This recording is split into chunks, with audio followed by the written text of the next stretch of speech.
Testing the sacroiliac joint recreated her knee pain. We treated her sacroiliac joint, and within 6 weeks that pain was gone, and it has not come back.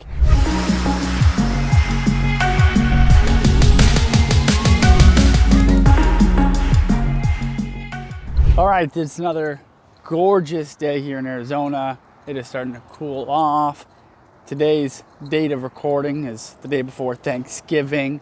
So excited for a few days of some rest, relaxation, and family. But what I want to come in with you today and talk about is this idea that sometimes where you feel your pain is not necessarily the area where the root cause of your pain is. Obviously, if you're perceiving pain in a particular area, there's going to be probably some component of your brain that is sensing pain in that area, or else you wouldn't sense it there. But we want to take that step further to try and understand where the root cause of that is actually coming from. So today we treated a patient. We did a platelet-rich plasma and platelet-poor plasma, nerve hydrodissection and fascial plane hydrodissection for the colonial nerves. This is our second procedure on the patient. The first one was about 3 months ago where we just used dextrose. But what is interesting about this case and why I wanted to talk about it is that we have sometimes seen that even though the colonial nerves, particularly the superior colonial nerves, are going to supply the skin over the kind of upper glute region. Okay, it's kind of over that where you got that iliac crest bone on the back side, like right above your back pocket. That kind of area is where the superior colonial nerves typically innervate. But sometimes we can have pain that actually travels further outside of that. And one of the potential reasons is because nerves talk to other nerves. There are connections between nerves. And so you could actually have pain that goes all the way down into the leg, down the back side of the leg, down the outside of the leg, even sometimes down to the foot, that the original root cause is actually the superior colonial nerves.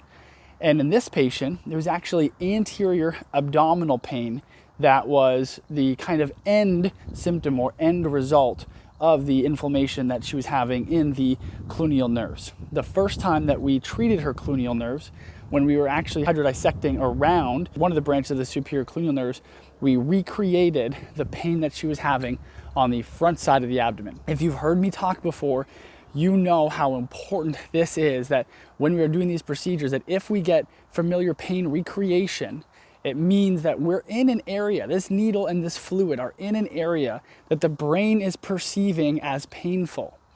Doesn't necessarily mean there's large structural damage going on there. Sometimes it can be just mild inflammation of a nerve. But the most important thing is that if I put a needle into an area and that area is normally sending signals to the brain, or your brain is interpreting pain there, and then I inject fluid in there, and that can recreate your pain, that adds to our diagnostic accuracy and makes me feel better that the patient's gonna have a good response. And so we had that in our very first treatment, and we had that again today. We're hydrodissecting around particularly the superior colonial nerves, but also a little bit around the middle colonial nerves, where we actually had familiar pain recreation that traveled outside of the region that those nerves normally innervate. And so because of that, we put extra good stuff there, extra juice as we call it, to get a better treatment effect in that area. But something to think about if you are suffering chronic pain and you have pain in a particular area and people are just so hyper-focused on treating that area. You got knee pain and everybody is just super focused on that knee pain. Side story, once had a patient where they had chronic knee pain that was going on for several years. Nobody could figure it out. She had a whole bunch of procedures for the knee, physical therapy for the knee, all this type of stuff. We did some provocative maneuvers, so some orthopedic testing for her sacroiliac joint on that side. Testing the sacroiliac joint recreated her knee pain.